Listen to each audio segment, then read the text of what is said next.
Gulf దేశాలపై Iran విరుచుకుపడుతుంది. యుద్ధం ప్రారంభమై 14 రోజులు గడిచినా యుద్ధం కొనసాగుతూనే ఉంది. బాగ్దాద్లోని అమెరికా ఎంబసీపై మిసైల్ దాడి జరిగింది. ఈ దాడితో దట్టమైన పొగలు వ్యాపించాయి. బాగ్దాద్లో భయాందోళన పరిస్థితులు నెలకొన్నాయి. ఈ దాడుల్లో 200 మంది అమెరికా సైనికులు గాయపడ్డారని, వారిలో 10 మంది పరిస్థితి విషమంగా ఉన్నట్లుగా సమాచారం.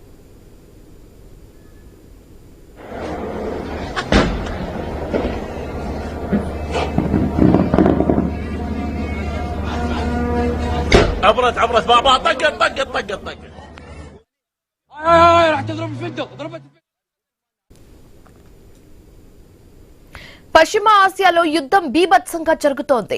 ఇరాన్, ఇజ్రాయెల్, అమెరికా మధ్య భీకర వార్ కొనసాగుతుంది. మిసైల్స్, డ్రోన్స్ తో ఇరు దేశాలు విరుచుకుపడుతున్నాయి.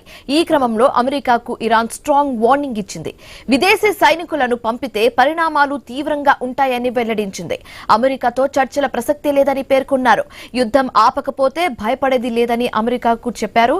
మరోవైపు కొత్త సుప్రీం లీడర్ ముస్తఫా ఖమేనీ పూర్తి ఆరోగ్యంగా ఉన్నారని ఇరాన్ అధికారులు ప్రకటించారు.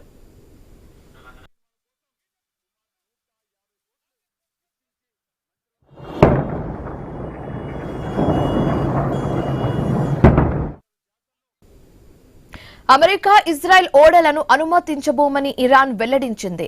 హార్ముజ్ జలసంధి విషయంలో కీలక ప్రకటన చేసింది. ఈ ప్రకటనతో ఆ రెండు దేశాల ఓడలను మాత్రమే అనుమతించబోమని క్లియర్ కట్ గా చెప్పేసింది.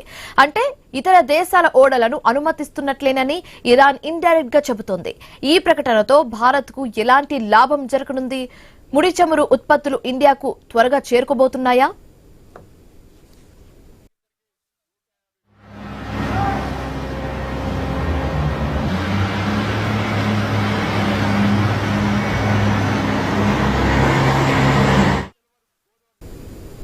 పశ్చిమ ఆసియా యుద్ధంలో ఫేక్ వీడియోలు వెల్లువెత్తుతున్నాయి. అలాంటి వీడియోను సోషల్ మీడియాలో పోస్ట్ చేసిన వారిపై కఠిన చర్యలు తీసుకుంటోంది యుఏఈ. యుద్ధం ఫేక్ వీడియో పోస్ట్ చేసిన 35 మందిని అరెస్టు చేసింది. ఇలా అరెస్ట్ అయిన వారిలో 19 మంది భారతీయులు కూడా ఉన్నారు. వాస్తవానికి ఫేక్ వీడియోలపై యుఏఈ చట్టాలు కఠినంగా ఉంటాయి.